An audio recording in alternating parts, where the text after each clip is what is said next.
Hello and welcome to Network. My name is Spumelele Zondi with your technology and social media news. Remember that if you want to be a part of this technology conversation, you can find us on SABC Network on Facebook, Twitter and Instagram. Use network at sabc.co.za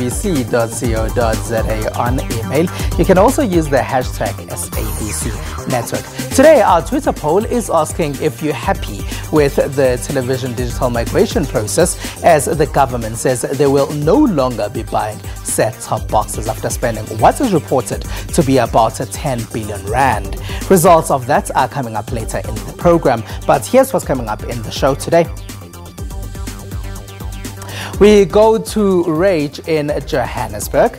The event is the biggest gaming expo in Africa. The future of education on a show at EduTech Africa.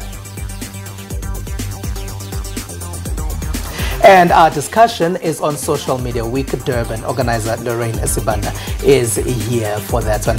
Hello, and thank you very much for joining me, Lorraine. Hi, Spumelele. Thank you for having me. All right, so why is it needed? Why is Social Media Week Durban needed? It is necessary. The average adult spends almost more than 50% of their time actually on social media. So that means that's where we either learn, that's where we interact, and that's where we connect. So we just want to literally bring all the industry leaders together into one room with what we call influencers, as well as brands, and have those conversations. All right, hold it there. We will have a deeper discussion later in the program. But first, your technology and social media news.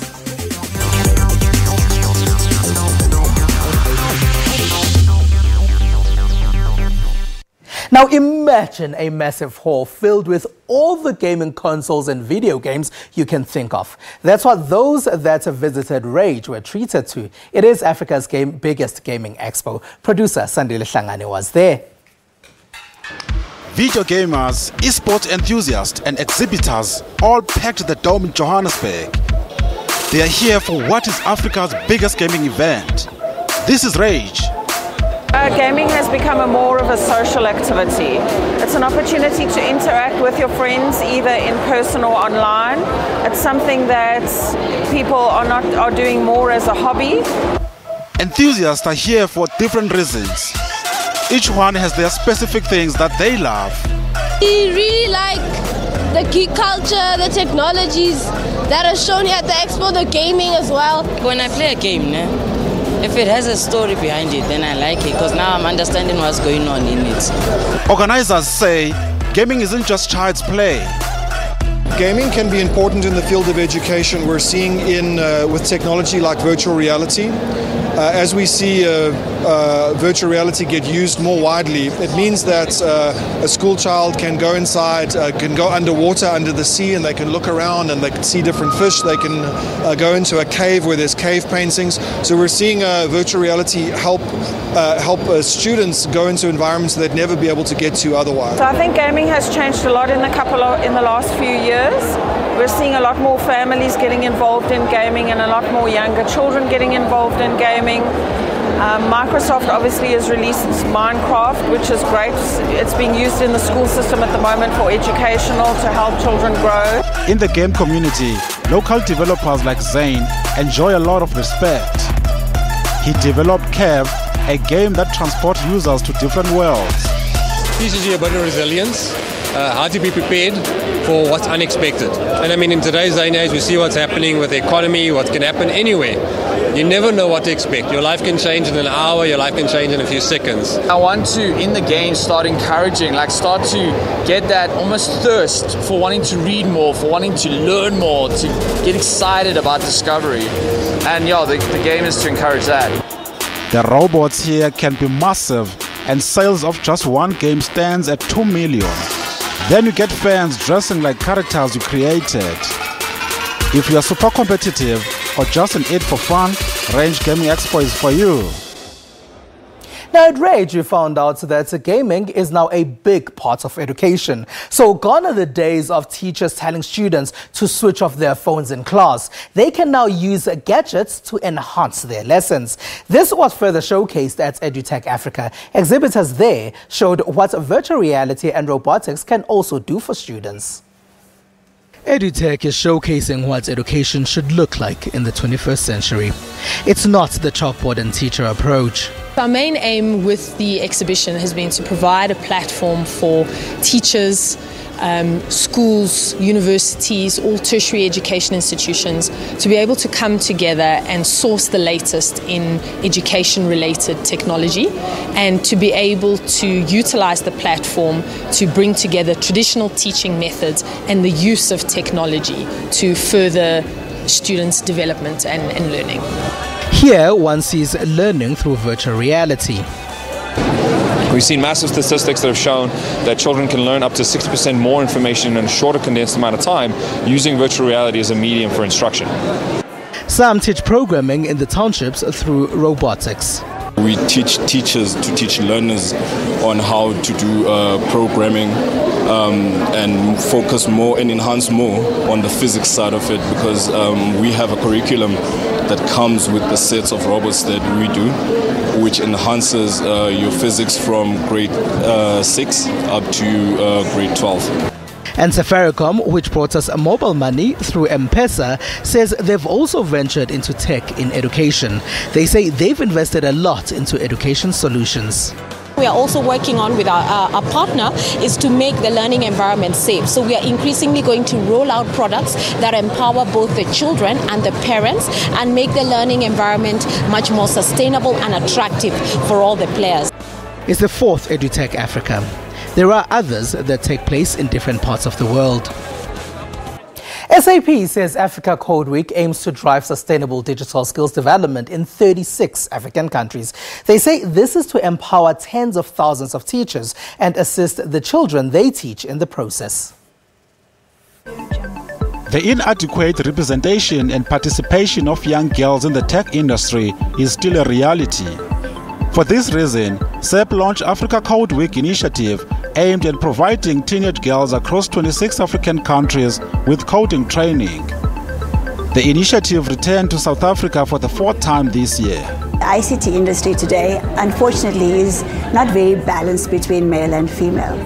And having a program like Africa Code Week is really so important in terms of attracting more and more young women to understand that IT is not a scary industry. It actually is so well suited for women, because whilst you learn how to code, and code creates a foundation of good skills in terms of logic, in terms of being creative, actually what it gives you is the opportunity to bring what women have as natural skills. Young teenage girls from Johannesburg townships who received training at the launch say this will help them a lot. It's going to help me just because I can use my imagination so I can rehab and remember what I did. I'm here to learn more things, and my teacher, Temba, he did tell us more about cartoons, and now we know how to create our own cartoons. Those who partnered with SAP believe that such initiatives are necessary to upskill young people across Africa and to grow the country's economy. This partnership of getting the private sector, governments across the African continent, our teachers and our children, our youth, is very important in terms of building the skills, particularly digital skills, because those are the skills for the future. I was very excited to be part of this launch, because this program only started 3 years ago, but if we check the impact is tremendous.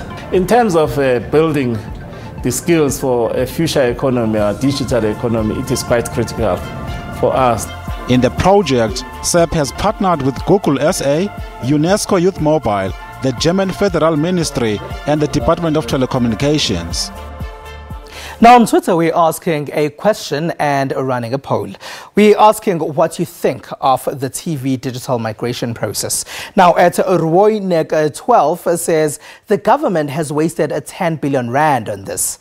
We also had a response from MRH_global who says the public must be informed about what happened with the 10 billion rand. It is SABC Network on Facebook, Twitter and Instagram. News Network at sabc.co.za on email. After the break, we chat about Social Media Week Durban with organizer Lorraine Sibanda. Stay with us.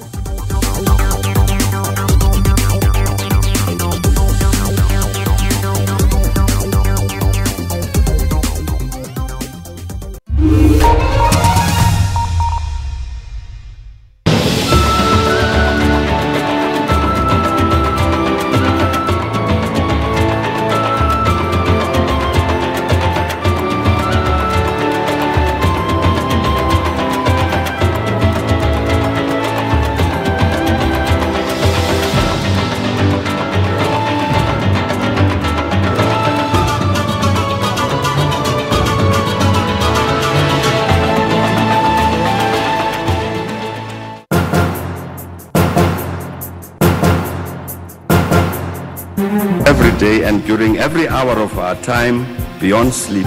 The demons embedded in our society that stalk us at every minute seem always to beckon each one of us towards a realizable dream and nightmare.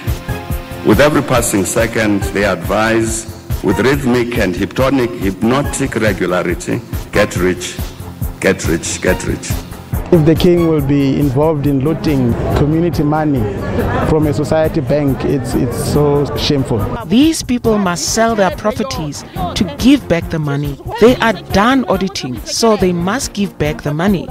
Whoever took it must pay back. It is painful to wash clothes here.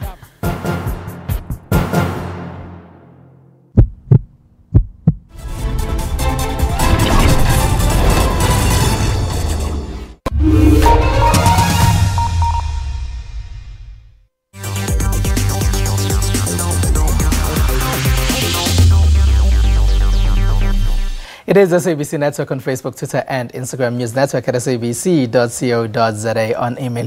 Thank you very much for staying with us. So remember that if you are at a tech event, please post your photos of yourself on social media and tag us on those pages as well. Now, social media is no longer only social. It was part of the conversation at the Congress of the Leaders of World and Traditional Religions in Kazakhstan.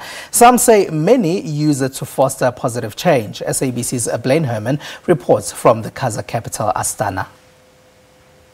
Paul Packer, chairman of the Commission for the Preservation of America's Heritage Abroad, says people should never allow hate rhetoric to divide society. And he sees social media as a tool to spread tolerance. For the first time in human history, young people across the world communicate on all the same platforms, the same tweets, the same Facebook posts, Instagram stories, viewed by Muslim teenagers in Kazakhstan that reach Christian youths in the United States. Dialogue can happen at our fingertips and beyond our respective communities. A world of tweets and retweets and sharing also means that every time we preach religious tolerance and lead by example, our impact can be multiplied. One person's spark can bring light to more people than we could have ever aspired or imagined reaching in the past. Delegates here say the media has a vital role to play in shaping the minds of society. Now, as we've heard that social media is also increasingly used in politics nowadays, Social Media Week is in Durban for the first time this year. Many similar events have been organized in other cities like Johannesburg, Lagos and London. During Social Media Week, conversations about the use of the platform take place. To tell us more about this, though, is Lorraine Sibanda, one of the organizers of Social Media Week Durban. Hello, and thank you very much for being a part of our network, Lorraine. Hi, Spumelele. Thank you again for having me. All right, sure. And now, you were telling us why you organized it in Durban, but what happens at Social Media Week? Okay, so Social Media Week, intentionally, it is meant to attract industry leaders as far as social media, online marketing, as well as tech is concerned. So those are the three main themes that we're actually looking at. So what we've decided to do differently is, I'm not sure if you've seen our information, we're going to be tackling politics, government and social media. That's on the last day. Basically for that particular theme is to look at leadership. How do leaders behave online? Because it does not necessarily mean that because I'm a politician or I'm a CEO of a company or I'm my own organization, it's my private platform. It's no longer private once you open a handle or once you open an account. So you have to be aware how you behave online and how that impacts your brand. So we want to have that conversation. And then there's a day that is specifically for influencer marketing. I don't think there's a brand that's not associated with any influencer. So whether you call them influencers, there's generally a confusion between influencers and celebrities. So some celebrities are influential, some are celebrities but not influential. Then you've got those who are strictly influencers. So we want to tackle those conversations. Who's who in the zoo? Who does what? And how do brands know if they're aligned with a correct brand ambassador, should I say, when it comes to influencer marketing? Because at the end of the day, if I have 1 million followers, I'm engaging with these people on an everyday basis. They follow me for a reason and I keep them entertained, or I interact with them, or I share information with them for a particular reason. So that is the reason why you find that brands have slowly moved away from just general advertising and have gone more towards the route of actually aligning themselves to influencers, because at the end of the day, that is how you reach a certain market, depending on the product that you're selling. So that's also one of the days. And then on the second day, we are also talking about e-commerce. a conversation that we really seldom have in South Africa. And yet when you look at Instagram and Facebook, it's been a platform that has launched so many small businesses, and many of them don't want to convert to e-commerce. I don't know, are we still having issues with fraud? Are we still having issues with payments online? Is it a platform that is not easy to use, and how are others getting right? So on that particular day, we also invited Balenhle Mapumulo, who happens to be Black Coffee's wife. She was telling us, even on the day that we launched, that her clothing range sold out in 48 hours. She was leveraging the power of social media to reach her audience, and she caters well, it's just specifically social for media that. because she's a celebrity as well. She's a TV and film star. Yes, but where do you find her apart from social media? That's the only platform that you know you easily can connect with somebody. So some influencers do interact with their audiences. They have lunch dates, they run competitions. So those are all part of things. It's an overall strategy that you have to use over and over again for people to trust your brand. People don't just buy because you're selling. There are a lot of celebrities who've sold things. Wanang at some point used to sell handbags, but she doesn't sell those anymore. Her brand has evolved. So it's also about listening. There are social listening tools that you also use, whether you're a brand, whether you're an influencer, whether you're an individual, to gauge how you're... It's interesting that you talk about influencers. Recently I read an article on a magazine about whether this is the end of the social media influencer. Do all influencers work for every single brand? Because you also sometimes see every brand wanting to work with everybody who has 1 million followers.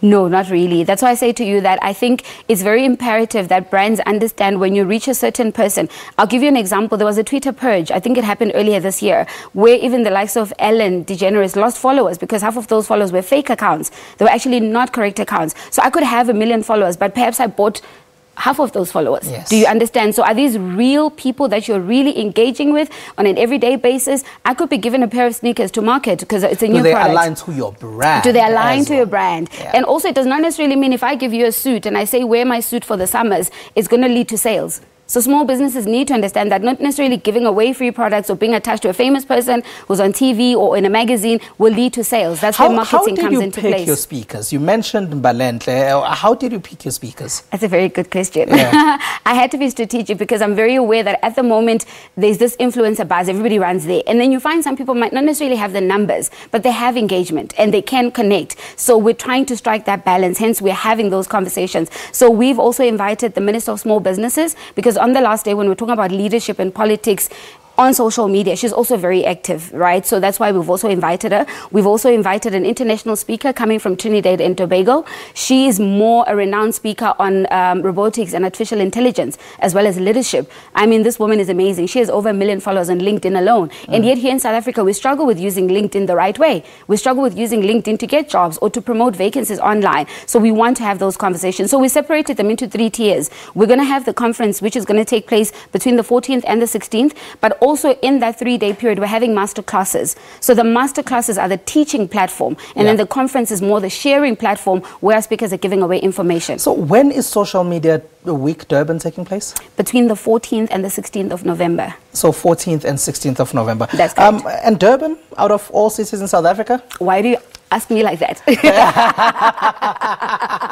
Why not Durban? Joburg is so oversaturated. And also the other thing is we wanted to be selfish. We didn't want you to come to a conference between 10 and 12 and then after lunch run away from us and go back to the office because we've got meetings. So we want you stuck in Durban with us for 3 days. Go to the beach. You cannot leave us. Yes. Look, we're going to have amazing fun. It's not just sharing and giving away information. We're having a lunch cocktail on a Tuesday and we're closing off with some fun at the beach, a breakfast, because we are in Durban after all. It's towards Christmas. We want to have fun. We want to share information. So yeah. Lorraine Sibanda, thank you very much for joining us. Thank you so much. All right. Lorraine Sibanda there is one of the organizers of Social Media Week Durban. Now, we caught up with Metro FM presenter Buji Bigwa. He told us what his favorite tech is. Hello, hi, this is Buji Bigwa, boys and girls, ladies and gentlemen. My favorite technology, right? My favorite form of technology, using the right English, it's my cell phone. I am obsessed. I type, I work, I print, I do videos, my whole life is in here, like literally on my cell phone. And then there's what we call the microwave, quick, fast, then out.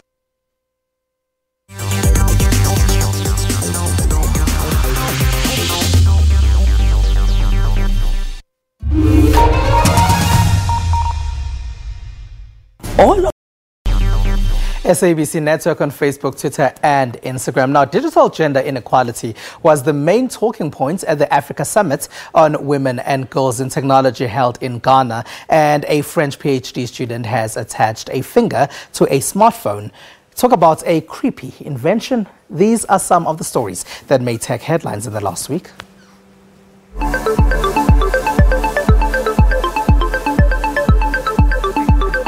Women working to reduce digital gender inequality in Africa gathered in Accra, Ghana's capital, for the second annual Africa Summit on Women and Girls in Technology. Digital gender divide is basically the difference that men and women face when it comes to accessing and using digital technologies, including the web. Many of these factors tend to also be political, civic, economic, and social. And they also compound to make for a different or differentiated digital experience. Organizers say they put the event together to consolidate efforts by policymakers, activists, academics, entrepreneurs, and community leaders to get an equal share of the digital dividends earned since the creation of the web. One of the main issues delegates are tackling is the cost of connectivity, which is still a major barrier for most women on the continent. And off we go to France. This is a robotic finger attached to a phone. And if you think it's creepy, you're not alone. It can move across the desk, it can touch your hand. The creator, a French PhD student, explains the reasons behind this unusual invention. So my PhD topic is around touch for communication. So my starting point was how can we bring touch in human-computer interfaces? What is the link we have between the technology? Like why humans want separated interaction with humans and with technologies and smart mobile devices? Because we communicate with humans through touch. We use finger, we use motion, but when we put that on a mobile device, everybody thinks it's crazy and creepy. Called the Mobi-Limb, this finger can get its commands from someone on the other side of the phone. Need a hug? Your friend will tell it to gently nudge you. And now we head to the US of A. Former US President Ronald Reagan is making a comeback as a hologram at his official library in California. The 3D image of Reagan began welcoming visitors at the Ronald Reagan Presidential Library and Museum on Thursday. I think that people are just going to be drawn into this incredible image. It'll be the first time, if you've never been in a room with President Reagan, this will feel like you're standing right there with him. The Reagan hologram was created with technology from Hologram USA, which also was behind the image of Tupac Shakur that performed at the Coachella Valley Music and Arts Festival in 2012 and one of Michael Jackson at the Billboard Awards in 2014.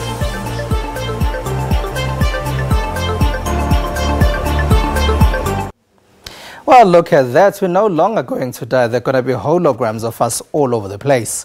Now, this week, our Twitter poll is asking if you are happy with the television digital migration process. The government has said that they will no longer be buying set-top boxes, as was the case initially. Now, 9% of respondents say yes, they are happy. That figure is in last place.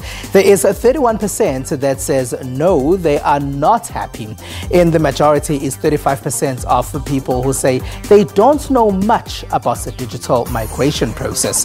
Then 25% of respondents say they don't really care. And that's all we have for you. Find us on SABC Network on Facebook, Twitter and Instagram. News Network at sabc.co.za on email. We leave you with visuals of a smartphone that has a finger attached to it. For me and the rest of the network team, have a good one. It's bye-bye.